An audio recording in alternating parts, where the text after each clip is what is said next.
Muy buenas tardes con todos y con todas. Bienvenidos al conversatorio sobre los límites y desarrollo fronterizo del Perú, evento organizado por la Fundación Academia Diplomática del Perú y el canal El Observador Internacional. Asimismo, este evento cuenta con el apoyo del sello Bicentenario, ¿no?, del Proyecto Especial Bicentenario. En esta tarde nos acompañan el embajador Nicolás Roncagliolo y los secretarios Marlina Montaño y Jesús Salazar. Nicolás Roncagliolo es embajador en el servicio diplomático en situación de retiro. Ha sido embajador del Perú en Israel y en Sudáfrica, docente de la Academia Diplomática del Perú, miembro de la Sociedad Peruana de Derecho Internacional y es autor del libro La Comisión Permanente del Pacífico Sur frente al siglo XX. Marlina Montaño es diplomática peruana con categoría de tercera secretaria, maestra en diplomacia y relaciones exteriores por la Academia Diplomática del Perú, Javier Pérez de Cuéllar, y abogada por la Universidad Católica de San Pablo. Y por último, Jesús Salazar, diplomático peruano, con categoría de segundo secretario, magíster en diplomacia y relaciones internacionales por la Academia Diplomática del Perú, licenciado en literatura y magíster en historia por la Pontificia Universidad Católica del Perú. Bueno, vamos a iniciar primero con el embajador Roncagliolo. Embajador, con respecto a la frontera ecuatoriana, ¿usted podría establecer algunas diferencias entre el proceso demarcatorio peruano-ecuatoriano de los años 40 y el que se concretó en 1999? ¿Cómo no? Muy buenas tardes, doctora Rampide. Realmente es un gusto tener participación en este importante conversatorio, igualmente a los colegas del servicio diplomático.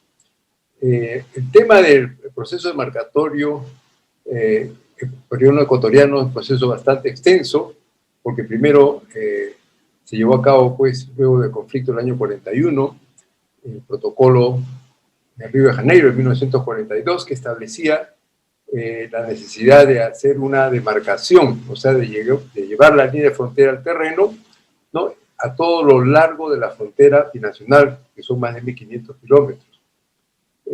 Se inicia este proceso demarcatorio desde la costa y también de la zona amazónica, de la selva, sin mayores dificultades, superando algunas situaciones técnicas con la ayuda de los países garantes. Sin embargo, más o menos a los pocos años de dar inicio, es suspendido por el Ecuador. Esta primera etapa del proceso demarcatorio, que más o menos abarcó el 90% de la línea de frontera, se llevó a cabo con mucho sacrificio, y ahí vamos a establecer alguna diferencia. Participaron básicamente los miembros de las Fuerzas Armadas, bajo circunstancias muy difíciles, yo diría muy sacrificadas, porque contaban con elementos muy limitados. Las mediciones eran astronómicas, usaban astrolabios, todos aquellos instrumentos que se empleaban en aquel entonces. Los desplazamientos eran muy lentos, tenían que usarlos a través de caminatas o acémilas, o en la zona de selva usaban también las canoas de las poblaciones aborígenes. Sin embargo, se ha podido determinar que las mediciones fueron muy precisas, los cálculos matemáticos, que eran, como decíamos, astronómicos, eran muy buenos, y se eligieron los hitos fundamentalmente de material de cemento, y que han perdurado, pues, durante décadas.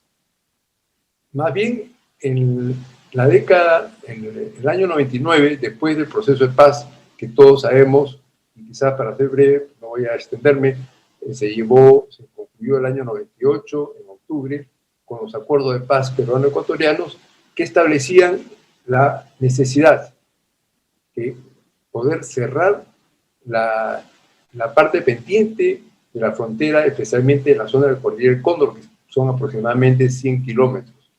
Este trabajo se llevó a cabo en poco más de 3 meses.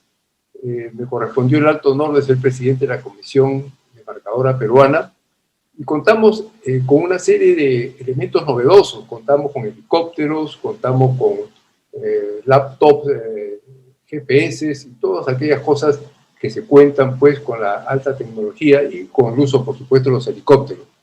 Entonces, hay una diferencia muy importante en cuanto al uso de la tecnología. Sin embargo, en este periodo también tuvimos serias dificultades, pero más relacionadas con la existencia de minas.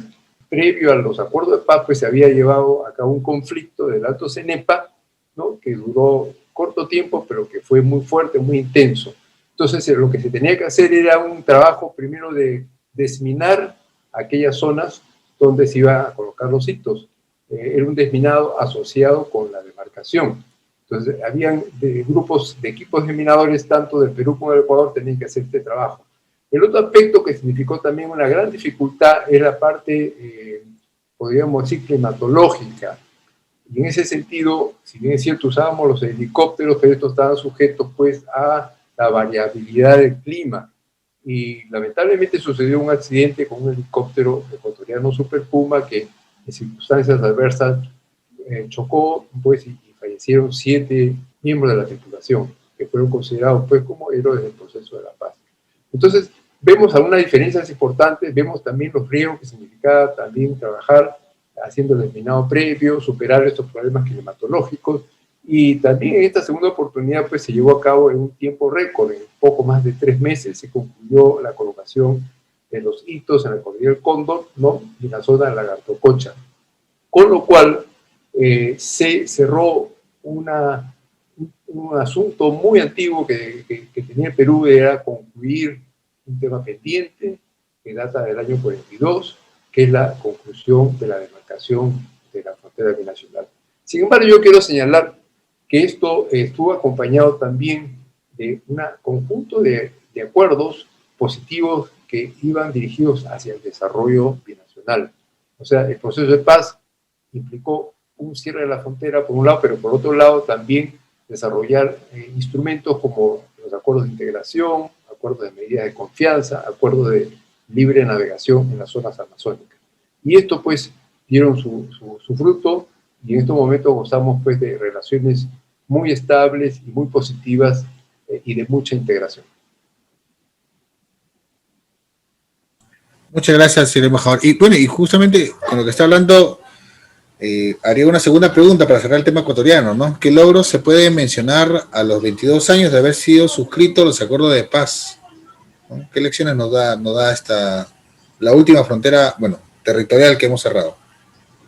Bueno, indudablemente que hay muchos logros importantes que se pueden medir justamente con acciones, como por ejemplo en la parte de la integración nacional o la integración fronteriza, el establecimiento de zonas viales, varios ejes viales, son como 5 ejes viales, de los cuales 3 ya están operativos. Para dar un ejemplo, tenemos un eje vial que une Guayaquil con la zona de frontera al norte de Perú, hacia Tumbes. En este eje vial hay un gran desplazamiento, por lo menos hasta antes de la pandemia, un gran desplazamiento de turismo ecuatoriano hacia las playas norte del Perú. Luego también hay ejes viales entre la zona de Loja y la zona de Sullana, en el lado peruano. Por otro lado, a nivel comercial también se puede notar un crecimiento importante del intercambio comercial, que antes del proceso de paz no superaba los $300 millones, y a los 20 años del mismo acuerdo de paz ya superó los $2.000 millones y sigue en crecimiento. Estos son algunos indicativos, podríamos decir cuantitativos, pero yo creo que también hay que destacar aquellas cosas cualitativas, ¿no? En el sentido de que anteriormente había una etapa de encuentros y desencuentros, justamente durante esos 50 años que se habían suspendido el proceso de demarcación. Estamos hablando de la década del 50 hasta el año 1999, que habían dificultades, incidentes de frontera, varios de ellos conocidos, y realmente eso dificultó mucho el proceso de cooperación, de integración, y especialmente el relacionamiento de las poblaciones. En la actualidad ya existe un relacionamiento muy fluido a los dos lados de la frontera. Para dar un ejemplo, entre Loja y Piura hay lazos familiares, hay familias que se han juntado nuevamente.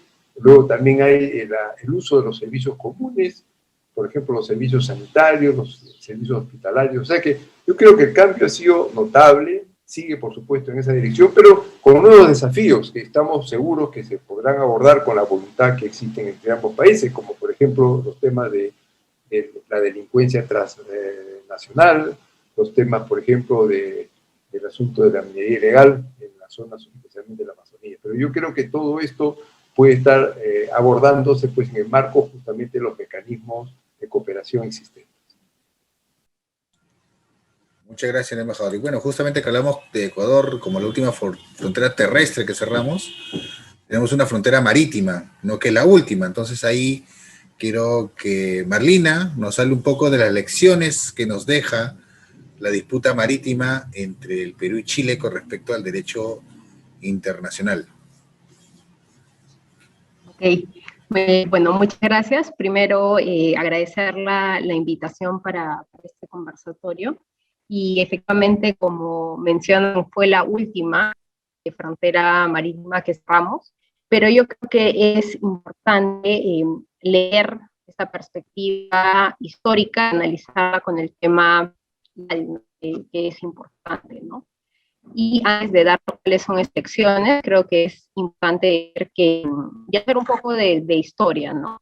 En el sentido de que Perú y Chile no perdieron fronteras sino hasta 1883, ¿no? Y como consecuencia de la guerra del Pacífico, ¿no? Y será en ese año cuando los países firmarían el Tratado de Paz y Amistad, ¿no? Que es comúnmente llamado como el Tratado de Ancón, ¿no? Obviamente, luego pasaron una serie de cosas que determinaron que se firmaran otros tratados, protocolos complementarios, y es así que se hablan de distintas etapas que han pasado en la relación de Perú y Chile. De acuerdo a Zapata, se habla que el Perú y Chile han pasado 3 etapas, ¿no? La primera indica que estuvo definido por el conflicto, el desencuentro. Muestra de ello es que las relaciones diplomáticas estuvieron interrumpidas hasta 1928, ¿no? La segunda etapa ya sería en los años 30 y 40 del siglo XX, hasta principios de los años 70, ¿no? Siendo que la relación diplomática sería un poco más fluida, ¿no? Prueba de ello, por ejemplo, es que en 1934 se firma un tratado parcial, ¿no? Y se empiezan a dar una serie de iniciativas, ¿no? Como mencionaba, luego de la firma de uno de los tratados que fue posteriores, que es el Tratado de Lima, inicia un largo proceso de negociaciones para ejecutar su cumplimiento, ¿no? Y es así que llegamos a la tercera etapa que menciona Zapata, que sería luego de los años 70 y continuaría hasta nuestros días. Sí, la primera década del siglo XXI supuso la integración de las economías y una migración también intensa de peruanos a Chile, ¿no? Y el nuevo punto sensible se daría con la disputa marítima, ¿no? Ante la Corte Internacional de Justicia en el 2008. En ese sentido, el 27 de enero del 2014, mediante la sentencia de la Corte Internacional, se fijó la frontera marítima entre Perú y Chile, cerrando dicho desencuentro. Yo creo que una de las lecciones que ha dejado tanto Perú y Chile a raíz de este cierre, de esta disputa marítima, la rápida ejecución que tuvo el fallo en términos de la determinación de las órdenes precisas, del límite marítimo, y esto constituyó un ejemplo para la comunidad internacional del respeto del derecho internacional y sobre todo a la solución pacífica de las controversias de parte de ambos países. Creo que la lección más importante que nos deja esta disputa, y la segunda es una visión hacia adelante. Voy a una vez que ya esta frontera ha sido definida y cuál es la perspectiva que tienen ambos países respecto a la misma, ¿no? Entonces, el establecimiento de esta frontera ha sido un proceso largo que no ha estado exento de inconvenientes, pero sin embargo, tanto Perú como Chile tienen una disposición positiva para tener una visión de futuro respecto a la misma. Entonces, esa sería una de las visiones que se podría dar, ¿no? Sobre todo el cumplimiento del derecho internacional de parte de ambos países. Muchas gracias, Marlena. Bueno, sí, la verdad, diferendo marítimo, cuando se dio, también trajo a colación mucho de la historia fronteriza, ¿no? Que es, creo que la frontera más estudiada de toda la historia del Perú, ¿no? A raíz de la guerra. Pero bueno, si bien es cierto, podemos hablar de la guerra, lo que pasó en la guerra de 1879, pues también creo que es importante hablar de lo que pasó después, ¿no? Y un tema de lo que muy poco se conoce es el tema del desarrollo y la integración de ambos países. Entonces, ¿cuánto consideras que cuántos logros crees que han logrado este desarrollo e integración fronteriza entre Perú y Chile? Ok, gracias por la pregunta. Y yo creo que es importante primero empezar por dos conceptos que son claves y que a veces frente a la gente no quedan muy claros, ¿no? Como es el desarrollo y la integración fronteriza, como lo mencionaste, ¿no? Algunas personas lo utilizan como sinónimo, pero en verdad no es así. El desarrollo se refiere a aquello proceso donde busca mejorar las condiciones dentro del país soberano, ¿no?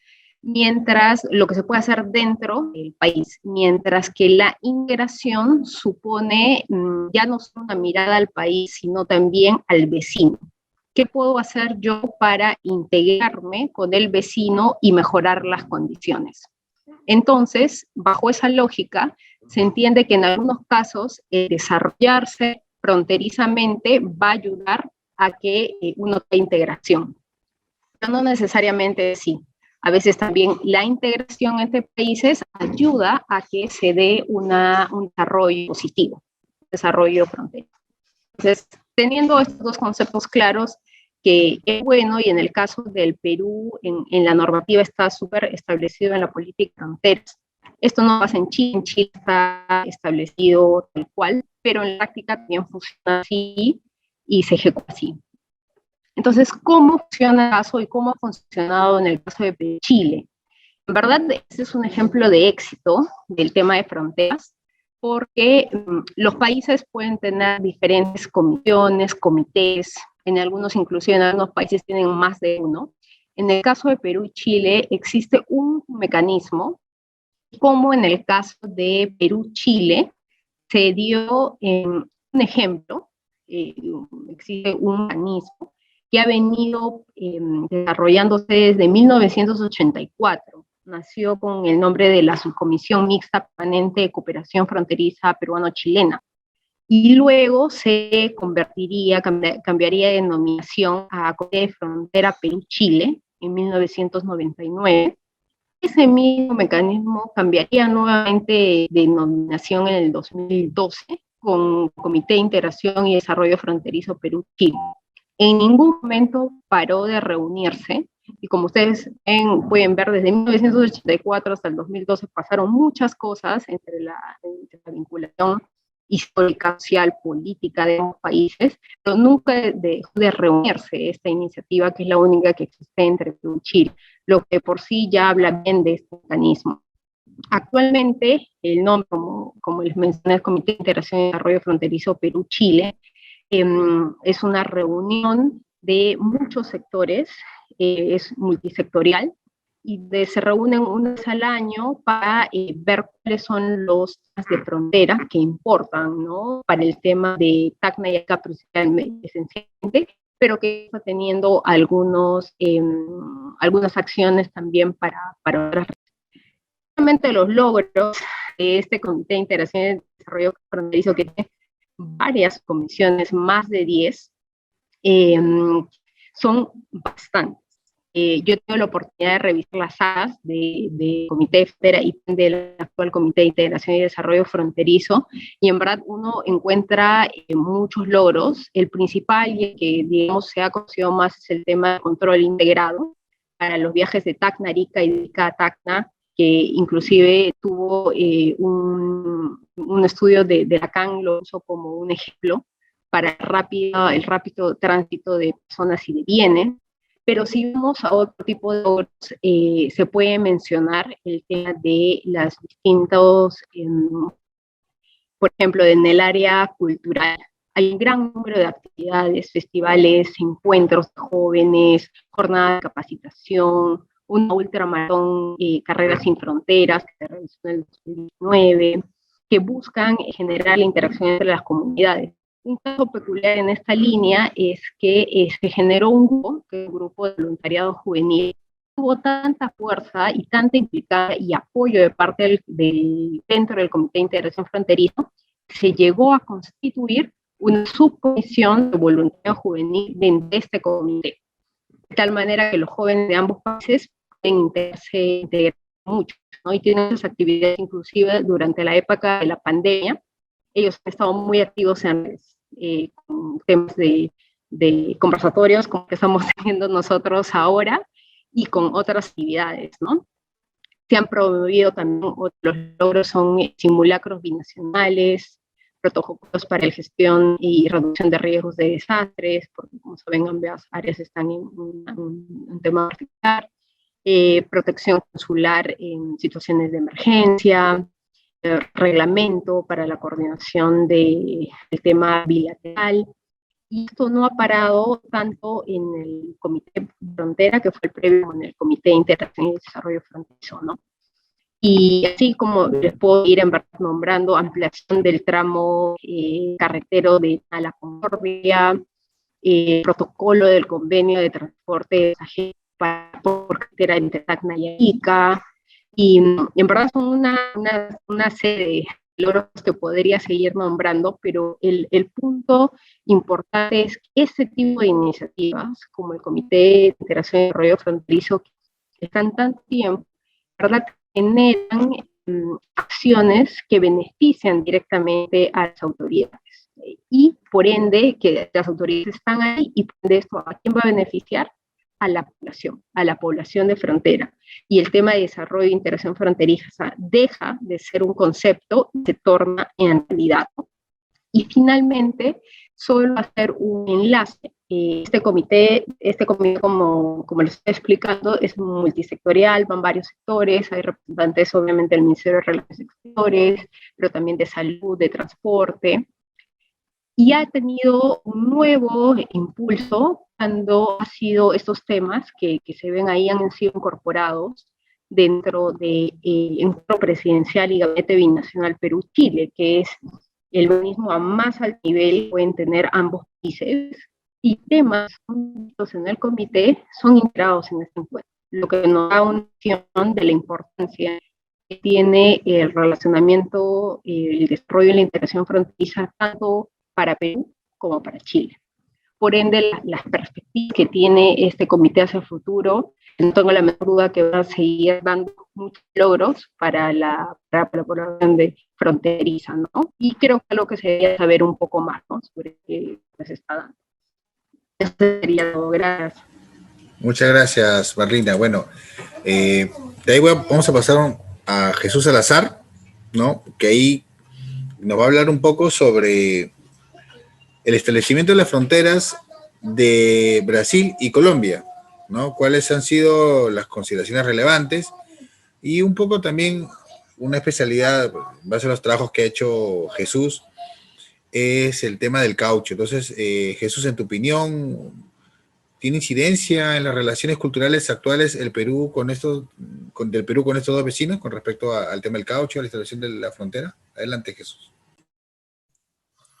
Muchas gracias, Víctor. Bueno, gracias, embajador, por la invitación al conversatorio, a Marlina, a la Fundación. Bueno, en principio, sí, ¿no?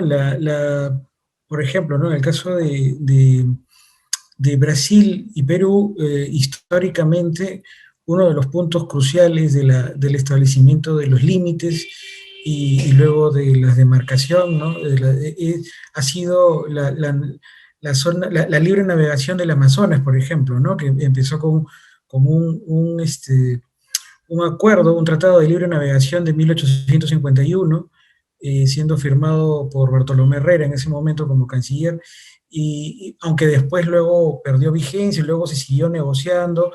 Y aquí viene un punto que me parece que conecta este hecho histórico con la actualidad, como consultas. ¿Por qué? Porque esta búsqueda de la libre navegación tenía como propósito la defensa del comercio peruano y también la defensa de los intereses comerciales peruanos en la región, ¿no? Y esos intereses comerciales, no voy a decirlos de manera tan abstracta, ¿no? Me refiero pues a los que llevaban alimentos, provisiones de un lado a otro del Amazonas, que tenían negocios y contactos en la zona brasileña, y que necesitaban transitar por el Amazonas con libertad, ¿no? Entonces, hay ahí una proyección, una defensa de los intereses nacionales y en beneficio de la población. Yo sé que suena un poco moderno el enfoque, pero en términos prácticos se buscaba consolidar esa presencia, esa defensa de las posibilidades de comercio y del sistema de vida que se había instaurado en la región, ¿no? Hay un autor, Carlos Zárate, ¿no? Que es es historiador, antropólogo colombiano, que tiene trabajos muy interesantes sobre la frontera, y menciona, por ejemplo, cómo con el pasar del tiempo se cambia también el paradigma que hay en torno a las fronteras, ¿no? De ser un espacio limitante a un espacio de integración y en el cual podemos encontrar una sociedad transfronteriza, ¿no? Que yo creo que son las bases de lo que Marlene ha mencionado hace un momento del desarrollo y la integración fronteriza, ¿no? Y en el caso concreto de tu pregunta, el tema del caucho nos remite a dos aspectos, ¿no? Primero, el tema histórico en sí, que fue la visibilización en ese momento de las comunidades indígenas del terrible, de los terribles crímenes que se cometieron en contra de ellos, y cómo los estados nacionales tuvieron que empezar a formular estrategias para encontrar soluciones a ese problema. Ciertamente hubo mucha impunidad y mucha corrupción en torno a las investigaciones, ¿no? De la búsqueda de los responsables de estos crímenes. Pero también, por otro lado, supuso un punto de mayor presencia y asentamiento en la región, ¿no? Y también nos muestra una complejidad de la sociedad en esa región, ¿no? Que no solamente son los caucheros, sino también los indígenas y también una sociedad lugareña que se va consolidando desde la segunda mitad del siglo XIX, ¿no? Y que tiene también una agenda propia. Y entonces esa interacción y esa complejidad de actores es algo que todavía existe actualmente, ¿no? Y entonces, ese tema, el tema del caucho nos puede llevar a reflexionar con miras al bicentenario, ¿no? De no repetir esos errores, ¿no? No invisibilizar, sino más bien promover una integración real. Y el segundo aspecto de este tema que tiene vigencia, en mi opinión, se ve también en el deseo de fomentar un desarrollo en la región sobre la base de la protección del medio ambiente desde una mirada conjunta. Por ejemplo, ¿no?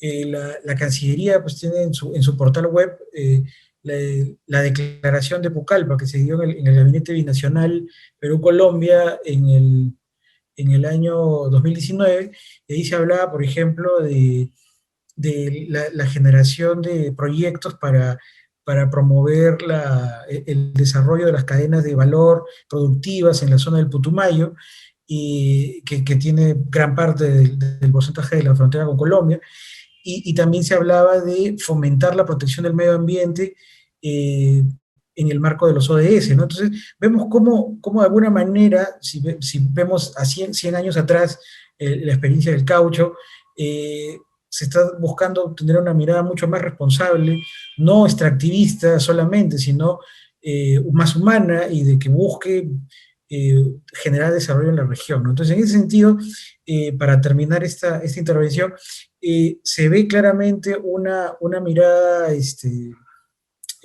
centrada en la región, con lecciones como la libre navegación, como la extracción cauchera, pero que tienen todavía actualidad en la medida que nos sirven para reflexionar y proponer una mirada conjunta que busca el desarrollo de la región y que entienda su complejidad, sobre todo, para que no se vea desde los centros, ¿no? Desde Bogotá o Lima, o desde Brasilia, Lima, sino que también se entienda la complejidad de los actores en el lugar, ¿no? Muchas gracias, Jesús. Y bueno, también quería de repente que nos hables un poco, breve nada más, justo en relación con la pregunta que le hice a Marlina, ¿no? El tema de la integración en la fronteriza, ¿no? Porque ahí justamente entre Cabayacocha, Leticia y Tabatinga se ha establecido una interesante dinámica, ¿no? De integración, justamente. Y creo que eso es muy interesante. Claro, nosotros de repente, muchos desde Lima, no lo ven así, ¿no? Pero en cambio ahí en la región, en esa región que incluye pues toda la serie de poblados alrededor del Amazonas, pues hay una dinámica muy interesante. O sea, si puedes profundizar algo al respecto. Sí, por ejemplo, recuerdo en el libro que el doctor Fabián Novak publicó hace poco sobre la relación de Perú y Colombia, mencionaba justamente el punto del trapecio amazónico, ¿no? Como una de las áreas puntuales estratégicas, ¿no? Entre Leticia, Atacuari, Caballococha, ¿no? Pero también menciona otras tres áreas más que podrían ser estratégicas en las acciones de desarrollo fronterizo, ¿no? Y yo recuerdo, y si me permito salir un poco de los documentos y de los libros y mencionar una experiencia, cuando estaba en la Academia Diplomática, en segundo año viajamos a Iquitos y recuerdo que nuestro cónsul en Leticia nos dio una excelente exposición y nos mencionaba precisamente cómo habían algunos mitos en torno a la región que debían ser sopesados de acuerdo con la realidad administrativa y política de cada estado, ¿no? Por ejemplo, se habla de que hay una amplia variedad de ciudades desarrolladas, por ejemplo, Tabatinga o Leticia, y los poblados peruanos están un poco abandonados, pero ¿no? precisaba este colega que hay que tomar en cuenta que, bueno, Leticia, por ejemplo, es una capital de departamento, ¿no?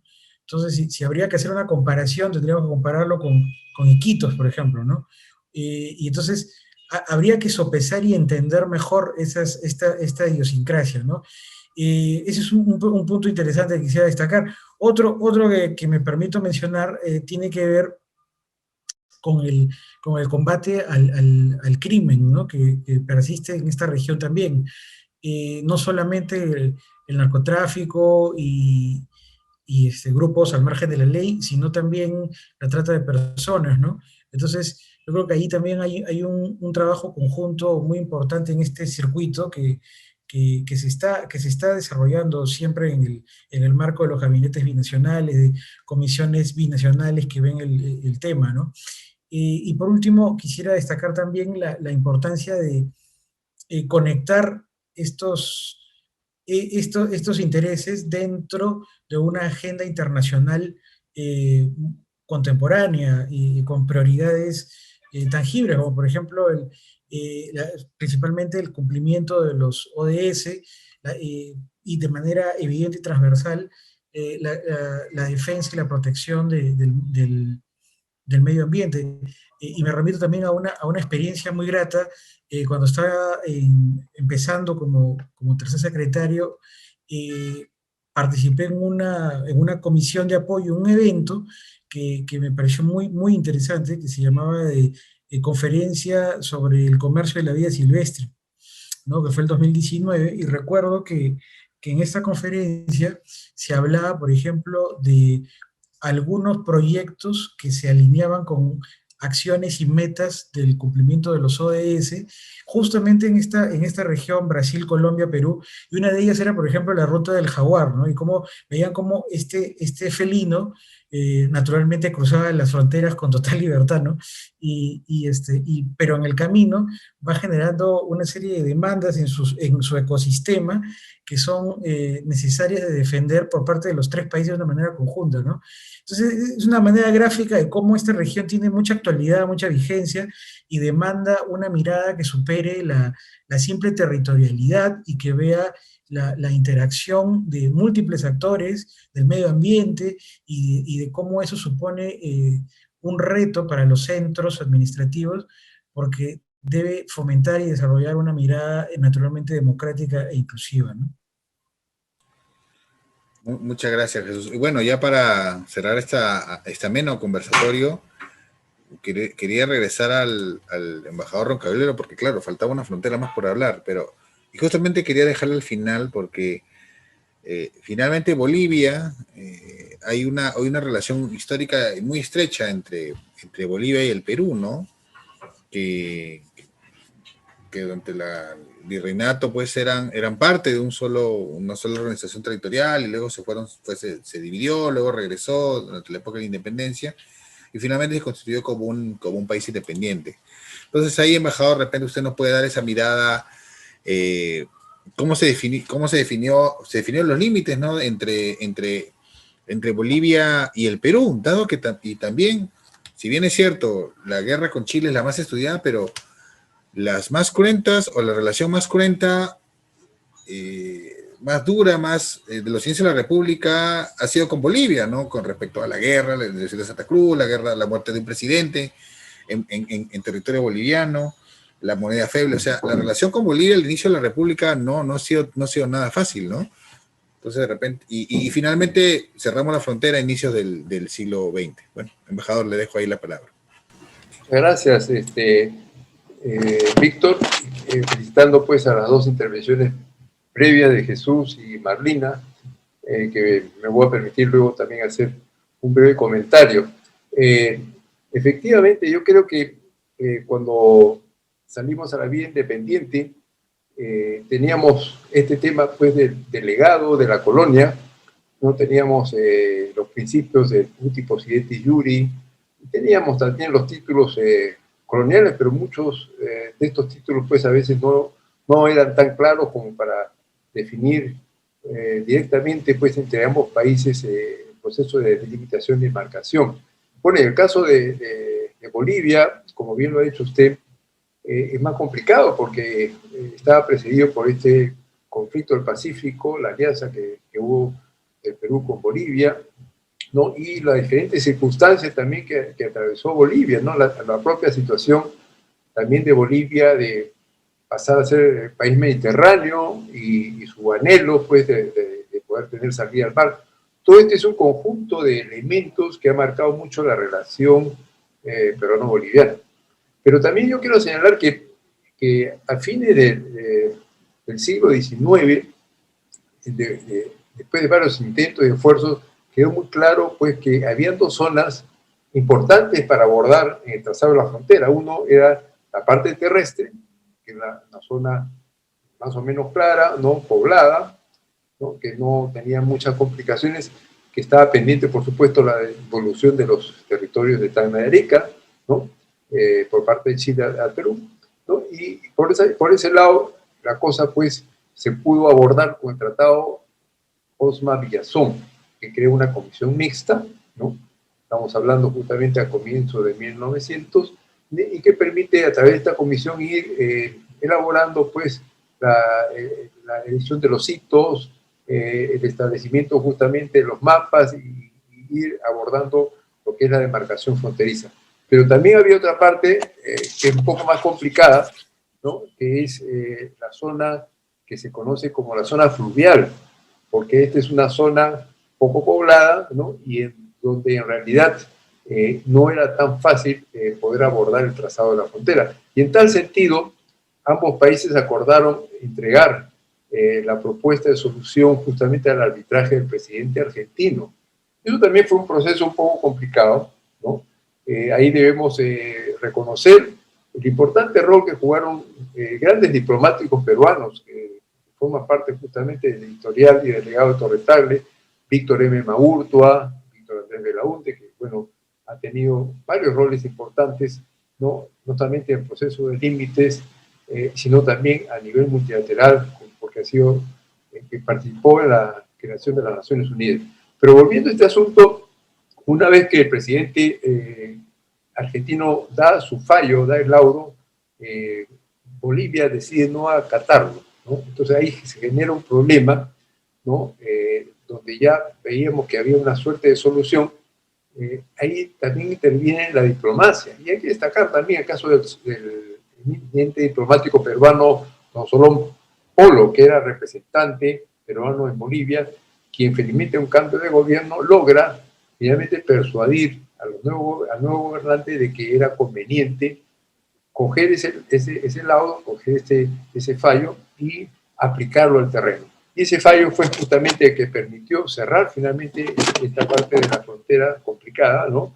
Hacer las adecuaciones necesarias para adecuarlo a la línea del terreno. Pero yo quiero señalar en este aspecto que no fue fácil tampoco, porque Perú, a la vez de abordar estos temas, tenía pendiente el asunto de lo que es la devolución de Tacna Arica, el tema del plebiscito, que ya todos lo conocemos, ¿no? Y teníamos pues que estratégicamente ir solucionando estos problemas. Felizmente hubo una solución muy rápida del problema con Brasil, el cierre de la frontera con Bolivia, y luego quedaron pues pendientes el tema de Colombia, Ecuador, que ya lo hemos tratado, y por supuesto la devolución de Tacna Arica. Ahora, yo lo que quiero señalar es de que de esa visión tradicional que nosotros, los diferentes países de la región, hemos tenido, especialmente hacer todos estos procesos de limitación y demarcación, de considerar, digamos, una zona de frontera, una línea fronteriza y una demarcación a fin de definir hasta dónde llega la soberanía y jurisdicción de un Estado, ¿no? Que separa la zona de jurisdicción del otro Estado. Esa línea de separación ha pasado pues a ser una línea de, digamos, positiva, ¿no? De una visión negativa, ¿no? De distanciamiento a una visión de aproximación. Eso lo han expresado muy bien Marlina en su desarrollo sobre el tema de la relación con Chile, y actualmente los procesos de integración que se vienen desarrollando pues, de manera muy positiva. Yo lo he mencionado también en el caso de Ecuador, y también se ha señalado el caso de Colombia. Yo quiero manifestar también con relación a lo de Colombia, que tuve una experiencia muy positiva y que marcó mucho la vida de mi promoción. Estamos hablando de 1973, cuando era alumno de la Academia Diplomática. Nuestro viaje de estudio fue justamente a la Amazonía. Fuimos a Iquitos y también fuimos a Leticia. Visitamos la zona, la isla de Santa Rosa, la zona de Leticia, Benjamín Constanz, y pudimos ver pues esa problemática ha sido muy bien descrita justamente por Jesús, y que justamente pensamos que la mejor manera es a través de la cooperación. La cooperación es lo que nos va a permitir abordar los temas que tenemos en la actualidad y los desafíos futuros, ¿no? Como son el delito transnacional, el problema de la tala ilegal, el problema de la minería ilegal, que también se está dando en la zona de Perú con Ecuador. Entonces, definitivamente creemos que estos mecanismos de integración fronteriza son muy positivos, y el que ha establecido Perú con Ecuador inicialmente, después de los acuerdos de paz, que son los gabinetes binacionales y las reuniones presidenciales, se ha constituido un mecanismo sumamente eficiente que se ha venido replicando también en las otras fronteras, en la frontera con Bolivia, en la frontera con Colombia, en la frontera con Chile, y también sabemos que se está haciendo algo parecido con la frontera con Brasil. Entonces, el mensaje es de que finalmente, a través de la diplomacia y a través de los mecanismos de solución pacífica, pues hemos encontrado la aspiración que el Perú tenía desde el inicio de su independencia, ¿no? Que es justamente concluir el proceso de delimitación y demarcación fronteriza con los países vecinos, pero no solamente quedarnos en ellos, sino avanzar, ¿no? En una línea positiva de cooperación y de integración, que realmente es la mejor forma que nosotros podemos abordar la problemática actual. Ya vemos el tema de la pandemia, ¿no? Que justamente una de las grandes dificultades que hemos encontrado es la falta de cooperación o la falta de funcionamiento de los mecanismos multilaterales. Y ahora somos plenamente conscientes que debemos apoyar el multilateralismo, tenemos que apoyar los mecanismos vecinales, todos estos que se han venido desarrollando, los mecanismos subregionales, también Comunidad Andina, Alianza del Pacífico. Todo ello pues tenemos que marchar a través de un relanzamiento de toda esta dinámica de cooperación internacional. Muchas gracias, señor embajador, y por sus reflexiones, lo importante, obviamente, la integración con los países vecinos. Y bueno, con esto ya daríamos por concluido la sesión. Ya estamos aproximándonos a la hora que nos establece en plataforma. Entonces yo daría, bueno, agradezco primero la invitación del embajador Nicolás Roscayolo para moderar la mesa y obviamente a los ponentes, interesante hablar de historia fronteriza, ¿no? Que al final es un tema apasionante y claro, y la verdad queda corto una pequeña charla de 1 hora, ¿no? Pero bueno, espero que este material igual para el público que lo esté observando, lo esté viendo, bueno, si sea de útil y que encuentren puntos de debate interesantes, ¿no? Que invite a la reflexión y al debate, obviamente. Bueno, por mi lado, muchas gracias con todos. Le pase a Nelson Asto, de la Fundación de la Academia Diplomática. Buenas tardes. Muchas gracias, estimado Víctor. Agradecemos también la participación de estos excelentes ponentes que nos han permitido tener una ilustración muy clara de este tema, que es muy controversial y también de mucha utilidad para los alumnos de la Fundación Academia Diplomática del Perú, que la vamos a compartir para que ellos también puedan revisar este material.